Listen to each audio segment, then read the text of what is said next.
Jelang perayaan Natal 2024, berbagai persiapan mulai dilakukan umat Kristiani di Makassar.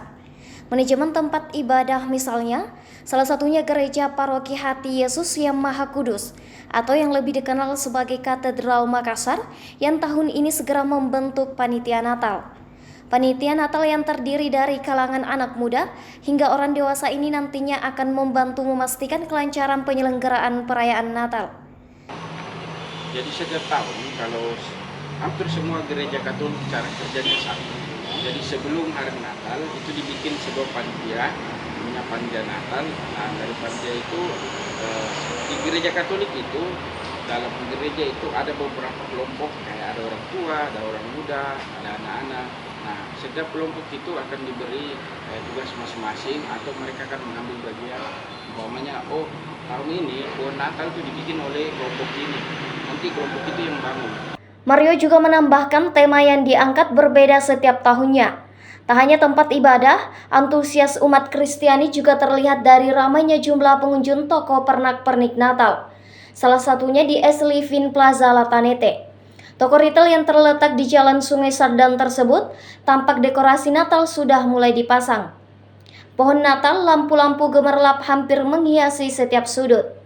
Manajer SH Tour Latanete, Maulana, mengatakan pihaknya juga menghadirkan berbagai produk baru untuk menyambut Natal tahun ini. Kalau tahun ini sih kita di toko sendiri SH Tour itu menyediakan barang-barang yang berbeda lebih dari tahun sebelumnya. Memang ada beberapa barang yang masih seperti tahun sebelumnya, tapi hanya sekitar 10%.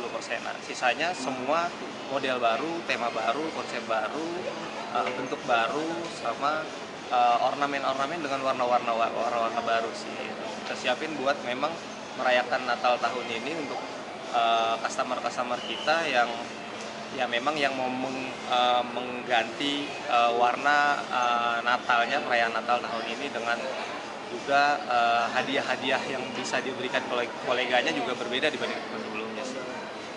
Salah satu pengunjung, Erna, mengatakan ia dan keluarga datang untuk mencari pernak-pernik Natal yang menawarkan diskon besar-besaran. Erna juga berharap perayaan Natal ini dapat menjadi momen untuk mempererat hubungannya dengan keluarga. Harapan untuk keluarga aku pasti baik supaya Nana sehat-sehat, apa semua, tidak ada yang sakit, terus keluarga juga damai sejahtera, sukacita. Kalau untuk orang lain saya rasa juga damainya Natal ini kayak tertular sama orang lain. Walaupun karyawan itu kayak muslim tuh, mereka suka sekali kalau kayak Natal, mereka suka kayak lihat dekor Natal di rumah begitu, kayak dia rasa lucu-lucu begitu. Apalagi kalau ada kue-kue, mereka suka sekali kayak, ada kue. Begitu. Download Tribun X sekarang. Menghadirkan lokal menjadi Indonesia.